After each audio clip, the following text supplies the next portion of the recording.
Hello and welcome back to Kins commerce zone. दोस्तों, जैसा कि हमने डिसाइड किया था कि इस चैनल पे हम डिस्कस करेंगे रिगार्डिंग एमसीक्यूज़, और लास्ट वीडियो में मैंने आपको कहा था कि कैश बुक आप जो टॉपिक है उसको प्रिपेयर करें। हम उसके एमसीक्यूज़ अपने नेक्स्ट वीडियो में डिस्कस करेंगे। तो मैं यहाँ आज वो एमसीक्यूज़ लेके आपके सामने हूँ। मेरे पीछे वाइट बोर्ड पे कुछ एमसीक्यूज़ लिखे गए हैं। आपको मैं 10 सेकंड का टाइम दे रहा हूँ, स्क्रीनशॉट लें। वापस जब आप आएंगे तो सॉल्व करें, वापस आएँ और मैच करें मेरे आंसर के साथ और चेक करें आपके आंसर्स कितने सही और कितने गलत हैं।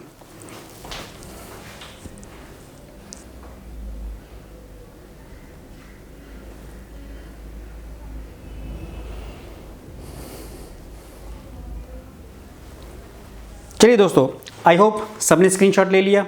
तो शुरू करते हैं आज का टॉपिक। तो सबसे पहले जो हमारा एमसीक्यू है वो है the balance on the debit side of bank column in cash book indicates. हमारी कैश बुक की जो डेबिट साइड है उसका जो बैंक कॉलम है वो हमें क्या बताता है। मतलब A is amount withdrawn from bank, B is amount deposit into bank, C is cash at bank and D none of this. देखिए दोस्तों, क्वेश्चन ये पूछा गया है कि जो कैश बुक होती है उसकी डेबिट साइड का जो बैलेंस होता है बैंक कॉलम का, उससे हमें क्या पता चलता है।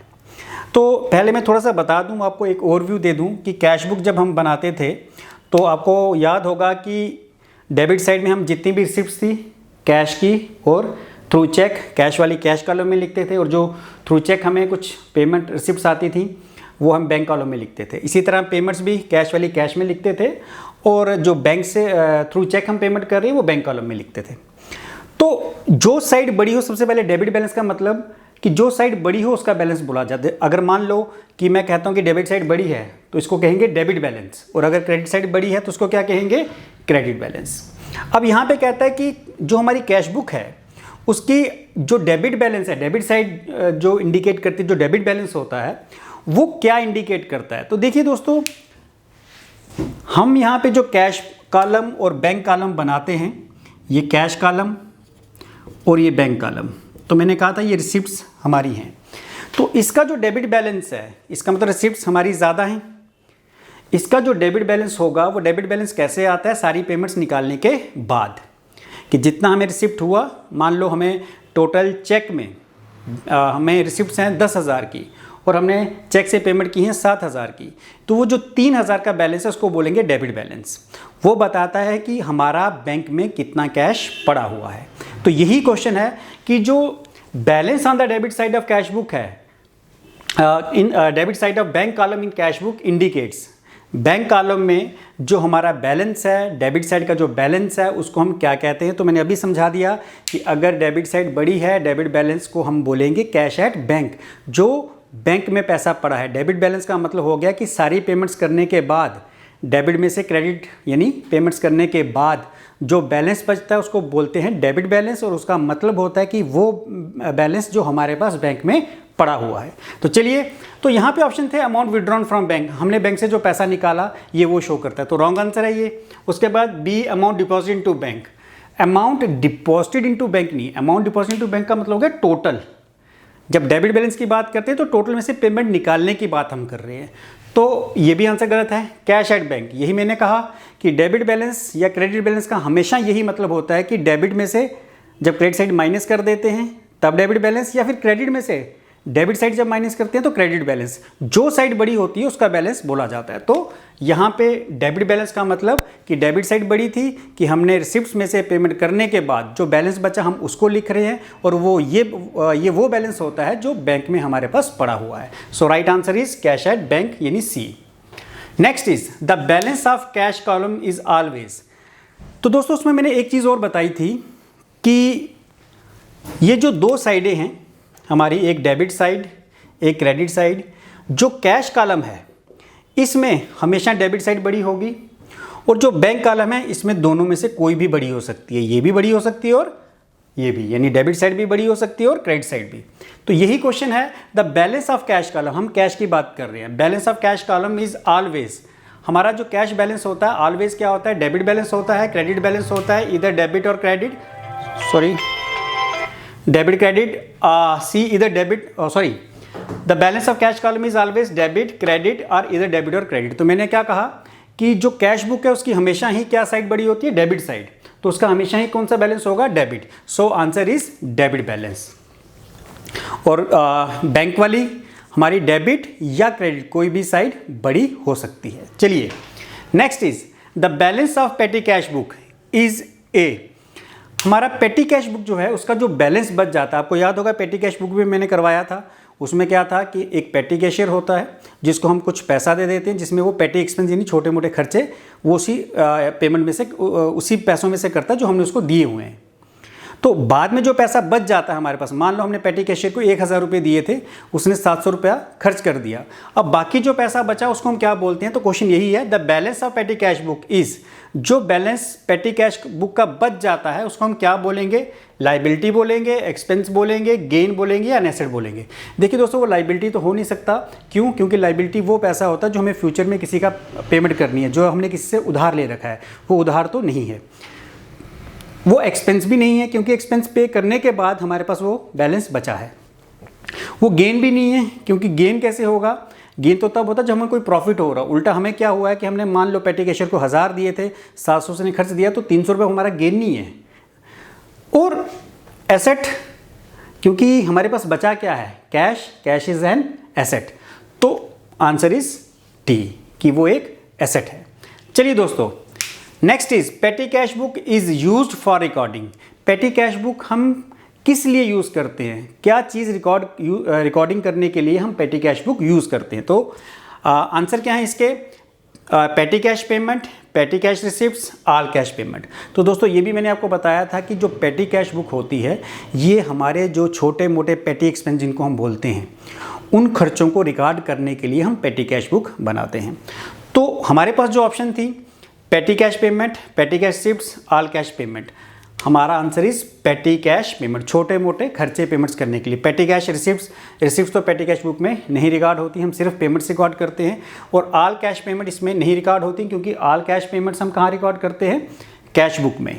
उसको जो पेटी कैश पेमेंट है वो ऑफकोर्स हमारी पेटी कैश बुक में रिकॉर्ड होती हैं। चलिए दोस्तों next is the cash book records. Cash book में हम क्या रिकॉर्ड करते हैं, option is all receipts and payment in cash, जो जितनी भी रिसिप्ट्स और पेमेंट हम कैश में कर रहे हैं वो रिकॉर्ड करते हैं। B all cash and credit sale of goods, जितनी भी हमने कैश या क्रेडिट में गुड्स बेची उनकी रिकॉर्डिंग करते हैं। या C all credit and cash purchase of goods, जितनी भी हमने क्रेडिट या कैश परचेज ऑफ गुड्स की हैं वो रिकॉर्ड करते हैं। तो दोस्तों मैंने बताया था कि जो हमारी कैश बुक होती है इसमें हम सिर्फ और सिर्फ कैश के ट्रांजैक्शन रिकॉर्ड करते हैं, यानी कितनी कैश हमें रिसिप्ट्स, कितनी कैश हमारे पास आई यानी रिसिप्ट्स, और कितनी कैश हमने पेमेंट की यानी हमने खर्चे किए, सिर्फ और सिर्फ cash. So the answer simple है कि cash book records all receipts and payment in cash. ये जो यहाँ पे बी ऑप्शन है all cash and credit sale of goods, जो cash and credit cash sale of goods तो यहाँ पे रिकॉर्ड करते हैं, लेकिन क्रेडिट सेल ऑफ गुड्स उसके लिए हम अलग से एक सेल बुक बनाते हैं, वहाँ पे रिकॉर्ड होती है। इसी तरह all credit and cash purchases, cash purchases of course हमारी कैश बुक में रिकॉर्ड होती हैं, लेकिन क्रेडिट जो परचेज है उसके लिए हम परचेज बुक एक नहीं खोलते हैं, उसमें सारी की सारी रिकॉर्डिंग करते हैं। चलिए दोस्तों एक customer cheque dishonoured is recorded इन।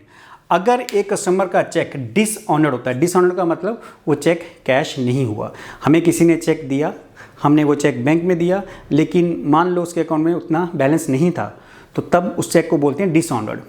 तो कहता है अगर वो कोई चेक डिसऑनर्ड हो तो इसको हम कहाँ रिकॉर्ड करेंगे, रिटर्न इनवर्ड बुक में। रिटर्न इनवर्ड मतलब sales return book. Sales return book में हम सिर्फ सेल्स रिकॉर्ड करते हैं कि कितनी रिटर्न्स यानी सेल्स रिटर्न हमें वापस आई हैं। बिल रिसीवेबल बुक, इसमें हम जितने भी हमें बिल रिसीव करने हैं या पेमेंट रिसीव करनी है अपने कस्टमर से या डेटर से वो रिकॉर्ड करते हैं। कैश बुक और जर्नल तो हमारी जो है पहली जिसमें रिकॉर्डिंग की जाती है दैट इज़ कॉल्ड जर्नल। जो वेरी फर्स्ट ट्रांजैक्शन हम कहीं रिकॉर्ड करते हैं वो जर्नल है, तो इसका तो रोल है ही नहीं। हाँ सीज कैश बुक, तो कैश बुक में रिकॉर्ड करते हैं। आपको याद होगा कि जितनी भी हमें चेक से पेमेंट आती हैं हम कैश बुक के बैंक कॉलम में लिख देते हैं, लेकिन अगर वही चेक डिसऑनर्ड हो तो उसको हमें वहीं पे शो करना है, लेकिन किस साइड में, पेमेंट साइड में। तो इसका रिवर्स होता है कि अगर हमने किसी से चेक लिया और हमने डेबिट साइड में शो कर दिया, लेकिन अगर वो चेक डिसऑनर्ड हुआ यानी बैंक में हमारे अकाउंट में पैसे नहीं आए बिकॉज ऑफ सम रीज़न, तो फिर उसको हम इसी साइड यानी पेमेंट साइड में, क्रेडिट साइड में लिख देते हैं कि वो चेक हमारे अकाउंट में नहीं हुआ। तो लेकिन अल्टीमेटली हम उसको रिकॉर्डिंग, ट्रांजैक्शन की रिकॉर्डिंग करते कहाँ पे हैं, करते हैं कैश बुक में। चलिए दोस्तों next is credit sales are recorded in, हम क्रेडिट सेल को कहाँ रिकॉर्ड करते हैं? आपको याद होगा cash book records only cash transactions. तो क्रेडिट सेल हम कहाँ रिकॉर्ड करते हैं? Sales book, cash book, journal या नन ऑफ दिस। ये तो मैंने अभी बताया कि जितनी भी कैश सेल्स हैं वो तो कैश बुक में ऑफकोर्स रिकॉर्ड होंगी, लेकिन क्रेडिट सेल्स कहाँ रिकॉर्ड होंगी? सेल्स बुक में। चलिए दोस्तों, next is the term imprest system is used in relation to. Imprest system के बारे में मैंने आपको पहले बताया था। इम्प्रेस सिस्टम क्या है कि हमारा एक पेटी कैशियर होता है, हम उसको कुछ पैसा दे देते हैं पेटी एक्सपेंस करने के लिए, अभी भी बताया था मैंने। तो जितने वो खर्चे कर देता है, सपोज करो हमने उसको 1000 रुपीज़ दिए थे और 700 के उसने एक्सपेंस कर दिए, तो हमें क्या करना होता है कि हमें वो 1000 का बैलेंस मेंटेन करना है। तो हमें फिर उसको 700 और रुपीज़ देने होते हैं ताकि वो हमारा 1000 का बैलेंस मेंटेन कर रख सके। तो जितनी बार वो जितना पैसा खर्च करेगा हम उतना पैसा उसको और दे देते हैं वो बैलेंस मेंटेन करने के लिए। उस सिस्टम को हम बोलते हैं इम्प्रेस सिस्टम। लेकिन ये सिस्टम कहाँ यूज़ किया जाता है? ये पेटी कैश सिस्टम में यूज़ किया जाता है। So the term imprest system is used in relation to purchase book, sale book, petty cash book या कैश बुक। तो आपको याद होगा, ये मैंने अभी भी बता दिया कि ये जो इम्प्रेस सिस्टम है ये सिर्फ हम पेटी कैश बुक में यूज़ करते हैं। चलिए next, petty cash system is design to meet the need of. Petty cash system हमने क्यों बनाया है, किस लिए बनाया है? To meet the need of small business और small and miscellaneous income, small expenditure और नन ऑफ दिस। तो ये मैंने आज अभी भी बता दिया था कि पेटी कैश बुक सिर्फ और सिर्फ हमारे जो पेटी एक्सपेंस या स्मॉल एक्सपेंस या छोटे मोटे खर्चे रिकॉर्ड करने के लिए हम पेटी कैश बुक बनाते हैं। तो आंसर इज बी, यानी स्मॉल एक्सपेंडिचर को रिकॉर्ड करने के लिए ही हम पेटी कैश बुक बनाते हैं। Next is cash discount is provided on. Cash discount कब मिलता है? प्रॉम्प्ट पेमेंट यानी विद इन टाइम जब हम पेमेंट करते हैं, या जब हम सेल करते हैं, या डेबिट बैलेंस में, या नन ऑफ दिस। देखिए दोस्तों, कैश डिस्काउंट के बारे में सिंपल मैंने बताया था कि कैश डिस्काउंट जो है ये हम किसी को तब देते हैं या हमें तब मिलता है जब हम किसी को टाइम पे पेमेंट कर रहे हैं या कोई हमें टाइम पे पेमेंट कर रहा है। ताकि ये डिस्काउंट इसलिए दिया जाता है कि हम जो कस्टमर है या डेटर है जिसको हम उधार में कोई चीज़ बेच रही है, जिसको पैसा दे रहे हैं, हम उसको मोटिवेट कर सकें कि अगर वो टाइम के अंदर पेमेंट करेगा तो उसको कुछ डिस्काउंट मिल जाएगा। या फिर कोई हमें ये कहता है कि अगर आप टाइम के अंदर पेमेंट करोगे विद इन स्पेसिफाइड टाइम तो आपको हम डिस्काउंट देंगे। तो वो to motivate the prompt payment, यानी विद इन टाइम कोई हमें पेमेंट करे या हम किसी को पेमेंट करें, उसके लिए कैश डिस्काउंट दिया जाता है। So cash discount is provided कब, क्यों दिया जाता है? ऑन प्रॉम्प्ट पेमेंट, जब विद इन टाइम कोई हमें पेमेंट करता है या फिर हम किसी को करते हैं। Next is if Ram sold good for cash the entry will be recorded in. अगर राम ने कैश में गुड्स बेची हैं, तो मैंने आज ही बताया था कि जितनी भी कैश ट्रांजैक्शंस हैं सारी की सारी कैश बुक में रिकॉर्ड होती हैं। तो if Ram sold goods for cash the entry will be recorded in sales book, cash book, petty cash book और none of this. Sales book में तो हम सिर्फ क्रेडिट सेल्स लिखते हैं। तो आंसर इज कैश बुक, कि जब भी हम कोई कैश में गुड्स खरीदें या बेचें, रिसिप्ट हो या पेमेंट कैश में, उसकी ट्रांजैक्शन हमेशा ही कैश बुक में रिकॉर्ड होगी। तो दोस्तों ये था आज का लेक्चर। नेक्स्ट हम जो टॉपिक करेंगे वो हम ले लेंगे ट्रायल बैलेंस का, और उसके साथ ट्रायल बैलेंस के साथ हम फाइनल अकाउंट्स का ले लेंगे, ट्रेडिंग अकाउंट का। तो ये दो टॉपिक आप पढ़ लो, ट्रेडिंग अकाउंट और ट्रायल बैलेंस। तो हम इसको डिस्कस करेंगे अपने नेक्स्ट वीडियो में। और आप मुझे फेसबुक पे भी फॉलो कर सकते हो, इंस्टाग्राम पे भी, और मेरा व्हाट्सएप नंबर भी आपको डिस्क्रिप्शन बॉक्स में मिल जाएगा। थैंक यू दोस्तों, थैंक यू वेरी मच।